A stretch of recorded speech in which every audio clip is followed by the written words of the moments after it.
When you picture Angus Young, you see lightning-fast guitar licks, supercharged stage shows, and a total dedication to real rock and roll.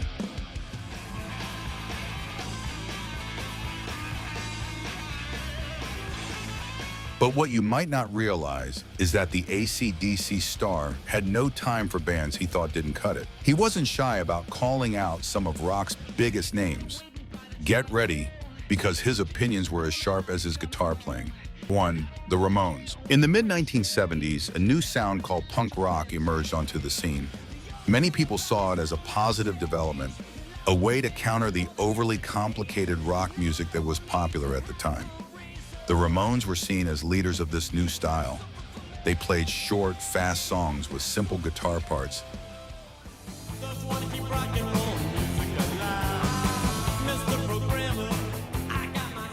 And many people said they were bringing rock back to its basics.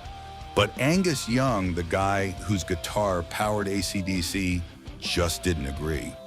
He didn't hear anything exciting or new. In fact, he thought it was a step backward.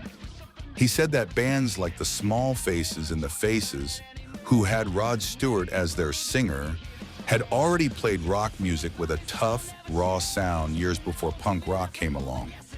Angus believed these older bands had both the attitude and the real musical talent, something he felt many punk bands, including the Ramones, were missing.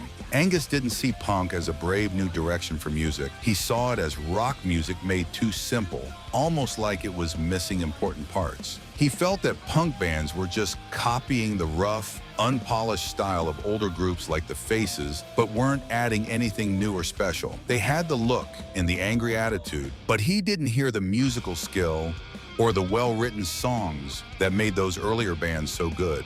While many critics and fans loved punk for its wild energy and basic sound, Angus was completely unimpressed. He especially showed his dislike when he talked about the Ramones. He once famously said, after hearing one of their songs, "It did nothing for me. It felt like my first band when I was 12, which was better." This wasn't just a casual put-down. It showed that he completely rejected their music. Angus had learned to play guitar by listening to great blues players and early rock and roll stars. To him, the Ramones sounded like beginners, like a band just starting out in someone's garage and not yet very good at playing their instruments. But Angus's problems with punk weren't just about the Ramones. He criticized the whole punk movement for what he saw as a lack of real musical skill. "They can do all that," he once said about punk musicians jumping around on stage. "It's pretty easy for a guy to go up there and do all that, but they can't play." This statement really shows what he believed about music. For Angus, rock and roll had to have both attitude and talent. He thought the raw energy that punk bands showed off was pointless if they couldn't play their instruments well. ACDC, even though they were also known for their raw, high-energy shows, was built on very tight playing, strong rhythms, and carefully made guitar riffs. Angus felt these important things were missing from most punk music. He saw punk's simple style not as a cool new idea, but as an easy way out for musicians who hadn't bothered to learn how to play properly. Angus thought punk music was too simple and lacked skill. His next target was a band known for huge shows, but Angus felt the flashiness was just covering up a lack of real rock and roll heart. 2. Kiss. If there was one thing that really bugged Angus Young, it was when bands used tricks and showy stuff instead of just playing good, honest music. And in his mind, Kiss was the perfect example of this. In the world of 1970s and 80s rock, both ACDC and Kiss were huge bands. They both played to giant crowds and were known for their own styles of hard rock. People often compared them because they both had big stage shows and catchy rock songs. But even though people compared them, Angus Young never thought much of Kiss at all. Their ideas about what rock should be were very, very different. Angus strongly believed that rock music should be all about pure energy, great playing, and a real rock and roll attitude, not about silly gimmicks or flashy things that took attention away from the music itself. Throughout his career, Angus often said he disliked bands that cared more about putting on a show than playing solid music. And Kiss, with their crazy makeup, comic book outfits, and shows full of fireworks, was a band he often pointed to. He openly made fun of them for using too many stage tricks, like breathing fire, spitting fake blood, having guitars that smoked, and drum sets that flew in the air. He felt they did all this instead of just focusing on playing powerful, real rock music. Angus believed that these big stunts were just a way to hide the fact that their music wasn't very deep or exciting. He thought that true rock and roll didn't need any of those distractions. Angus and the rest of AC/DC truly believed that if a band needed a lot of gimmicks to keep an audience entertained, it meant their music just wasn't good enough on its own. They probably saw all the makeup Kiss wore and the explosions they used as a sign of weakness, not strength. A truly great rock band, the way Angus saw it, could walk onto a plain stage with just their instruments and still blow the crowd away with the pure force of their music. The idea of spending hours putting on makeup before a show or planning out when fireworks should go off was likely silly to someone like Angus. He just wanted to plug in his Gibson SG guitar and play loud, hard rock. He likely thought all that showy stuff got in the way of what really mattered: the songs, the riffs, and the raw, sweaty energy of a real live rock performance. For him, the power should come from the music blasting out of the speakers, not from a smoke bomb or a crazy costume. He wanted the sound to be the spectacle. A very clear example of how AC/DC felt about Kiss happened when they got a chance to tour together. Gene Simmons, one of the main guys in Kiss and their bass player, said later that AC/DC was offered the chance to open for Kiss on a tour, but AC/DC said no, flat out. According to Simmons, AC/DC turned down the offer because they thought Kiss was all about the show and not enough about good music. AC/DC felt that Kiss's over-the-top performances were just too different from the simple, honest, no-tricks rock that AC/DC played. Even though Kiss sold millions of records and was super successful all over the world, Angus never saw them as being on the same level musically. Angus hated bands that used too many gimmicks. But he got even angrier when a band he already thought wasn't very good musically also caused his own band, AC/DC, some real trouble. 3. Deep Purple. Sometimes a musician dislikes another band, not just because of their music, but because of a bad personal experience. That's exactly what happened with Angus Young in the band Deep Purple. He already had his doubts about how good their music was. But a fight at a music festival called Sunbury in Australia in 1975 made his dislike even stronger and more personal. At this festival, AC/DC was a new band just starting to get known in Australia. Deep Purple were the big international stars headlining the show. There was some kind of clash between AC/DC and Deep Purple's road crew, the guys who set up the stage and equipment. The exact details of the fight have been told in different ways over the years, but it was serious enough to make Angus really dislike Deep Purple. It just proved to him that they weren't as great as people thought. He already thought their music was a bit off, and this incident just made him sure of it. Years later, when he was talking to Guitar World magazine, Angus didn't hold back his feelings about Deep Purple. He said very clearly that he had never been a fan of their music. He remembered going to one of their concerts once. He had hoped to see a really powerful and exciting show from such a famous rock band. But instead, he was very disappointed. "I saw Deep Purple live once and I paid money for it, and I thought, geez, this is ridiculous," he said. He clearly felt let down by what he saw as a band that wasn't as good as their reputation. To Angus, their live show just wasn't believable, and his criticism wasn't just about their live shows. Angus made it very plain that he had never liked Deep Purple's music at all, ever. "I never liked those Deep Purples or those sorts of things. I always hated it," he admitted. This showed he completely rejected their whole style of rock music. Many people thought Deep Purple was one of the most important bands in creating hard rock and early heavy metal. They especially praised Ritchie Blackmore, their guitarist, for his amazing playing, and John Lord, their organ player, for his new and exciting organ sounds. But Angus was not one of those people. Instead, he thought they were just a cheap copy of an even better band. "So I always thought it was a poor man's Led Zeppelin," he said. This was one of his harshest insults. It meant he thought Deep Purple was trying to be like Led Zeppelin, but just wasn't as good or as original. Deep Purple was known for having very skilled musicians, but Angus saw them as being too theatrical, meaning too much like a stage play. He felt they didn't have that natural, rough-around-the-edges quality that bands like AC/DC had. Deep Purple's songs often had complex parts and changed styles a lot. AC/DC's music, on the other hand, was always very direct. It was built around strong, simple guitar riffs and driven by a no-frills, super high-energy style that Angus thought was the true spirit of rock and roll. His dislike for Deep Purple also showed how he felt about some of the new rock music trends at that time. Deep Purple, like Led Zeppelin, was known for a more technical and sometimes experimental way of playing hard rock. But Angus was a strong believer in the simple, blues-based sound that AC/DC always played.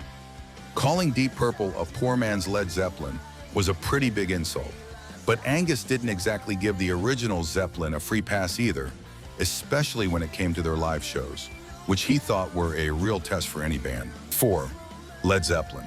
Even when AC/DC was just starting out and not yet famous worldwide, Angus Young was already bold enough to criticize bands that many people thought were the kings of rock. One of these huge bands that Angus openly found fault with was Led Zeppelin. Most people considered Led Zeppelin to be one of the most important and groundbreaking rock bands ever. They changed rock music in many ways. But Angus had a much less positive opinion of them, especially when it came to their live performances. He didn't care how famous they were. He judged them by what he actually saw and heard when they played on stage. And in his view, they often didn't live up to the hype. Angus once talked to Classic Rock magazine about a Led Zeppelin concert he went to. He said he was really unimpressed by a lot of what he saw. Led Zeppelin was famous for their long live shows, where they would often improvise and stretch out their songs with very long solos and instrumental parts. But Angus thought this style was more boring than exciting. They played for 3 hours, but for 2.5 hours they bored the audience, he said very bluntly. Angus was a performer who believed in hitting the audience hard and fast with non-stop energy. So the idea of a band boring its fans for most of its show was almost offensive to him. He couldn't understand how a band as famous and talented as Led Zeppelin could fail to keep the crowd excited and interested for their whole performance. For Angus, the main point of a great rock and roll show was to grab the audience's attention and hold it with thrilling energy from start to finish. He felt that Led Zeppelin's live shows often didn't have the fire and a sense of urgency that he believed were essential parts of true rock and roll. Their concerts were no doubt very skillful from a technical point of view. They had long guitar solos, complicated drum parts, and moments where the musicians showed off their amazing abilities. But Angus saw these parts not as highlights, but as self-indulgent distractions that slowed things down. He thought they were showing off for themselves instead of focusing on rocking the audience. "It's sick. They should be the most exciting band in the world," he said, showing how frustrated he was. He felt that a band with so much talent and influence should have been amazing all the time. But instead, in his opinion, they often got lost in long, boring displays of skill. He likely compared Led Zeppelin's wandering, improvisational style with AC/DC's tight, powerful riff-based attacks. AC/DC aimed to deliver a constant stream of high-energy, perfectly played rock songs. Led Zeppelin, on the other hand, often seemed to drift off into long musical journeys that, for Angus, probably felt very far from the direct, punchy excitement of his own heroes like Chuck Berry or Little Richard. He wanted every minute of a show to be powerful, every guitar riff to hit with full force. While Led Zeppelin had millions of dedicated fans who loved these long live performances and musical explorations, some other people did occasionally criticize them. They felt that some of their live shows were inconsistent and didn't have the same tight focus energy as their studio albums. For Angus, this was a major flaw. He firmly believed that rock and roll should be immediate, hit you in the gut, and be full of relentless energy. These were qualities he found missing in Led Zeppelin's live shows. He once said about long shows in general that people don't want to see you picking your nose for 2 hours. They want to see you play. This perfectly shows his frustration with what he saw as Led Zeppelin's boring parts on stage. Angus also had a strong dislike for a whole new generation of rock bands that came later, bands that he thought cared more about looking good and sounding polished than about playing real gritty rock music. 5. Bon Jovi. When it comes to sticking to the true raw spirit of rock and roll, not many bands can match AC/DC. Throughout their long career, they have always stayed fiercely loyal to their unique sound, high energy, bluesy, and powerful. They never changed their style to follow popular trends or to try and sell more records. This strong dedication to no-nonsense rock music made them one of the most respected and long-lasting bands in history.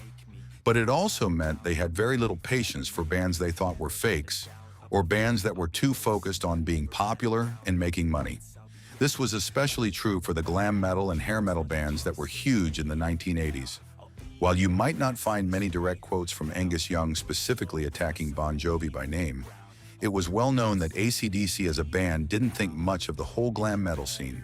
Bands like Bon Jovi, Mötley Crüe, Poison, and Def Leppard became incredibly popular in the 80s. They played a type of hard rock that was smoother, more polished, and easier to listen to for a mainstream audience. Their music often had big, catchy choruses, very clean and slick studio production, slow, emotional songs called power ballads, and a huge focus on how they looked, especially their big hair and flashy clothes. All of these things were the exact opposite of what AC/DC believed real rock and roll should be. For Angus and his bandmates, rock music was supposed to be gritty, straightforward, based on the blues, and built on real musical skill and raw energy. One of the biggest differences between AC/DC and bands like Bon Jovi was their way of writing songs and recording them. AC/DC always stuck to their basic formula, hard-hitting rock music based on the blues. Bon Jovi and other glam metal bands, however, often wrote power ballads and polished rock songs that were specifically designed to be hits on the radio and MTV. Songs by Bon Jovi like Livin' on a Prayer and You Give Love a Bad Name, or songs like Every Rose Has Its Thorn by Poison, were massive worldwide hits. But to true rock fans like the members of AC/DC, these songs often felt too clean, too focused on being popular, and in the end, they were missing the raw, unfiltered power and honesty that, in their view, defined real rock and roll. Angus probably saw these bands as trying to be pop stars rather than staying true to the rebellious, wild spirit of rock. Angus Young's list of disliked bands shows his firm belief in rock and roll purity. He wanted raw energy and real skill, not gimmicks or trends. Love him or not, his standards were clear. Do you agree with his music taste, or was he a little snob? Tell us what you think, and don't forget to like and subscribe for more.